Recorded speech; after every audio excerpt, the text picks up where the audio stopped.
sizni tegishli idora xodimlari ushlab ketdi yoxud aldab chaqirdi. Ishni nimadan boshlash kerak? Birinchi navbatda o'sha xodim bilan yaxshi aloqaga kirishib, nima maqsadda chaqirganligi haqida bilib olishingiz zarur. Ya'ni uni qo'lida mavjud bo'lgan hujjatlarda ariza, shikoyat yoxud xabar bo'lishi mumkin. O'sha xabar bilan batafsil tanishib olishingiz kerak.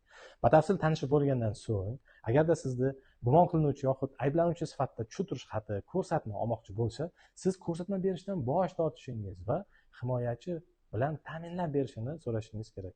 Va imkoniyat bo'lsa agar telefon orqali yaqin qarindoshlaringizga yoxud o'zingizni advokatingizga xabar berishingiz lozim.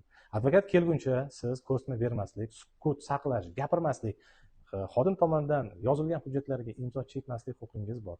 Mana shu huquqlaringizdan agar to'g'ri foydalansangiz, kelajakda siz ayblanuvchi sifatida javobgarlikka tortilmasligingiz mumkin. Hamisha advokat xizmatidan foydalaning va advokat kelguncha sukut saqlashni unutmang.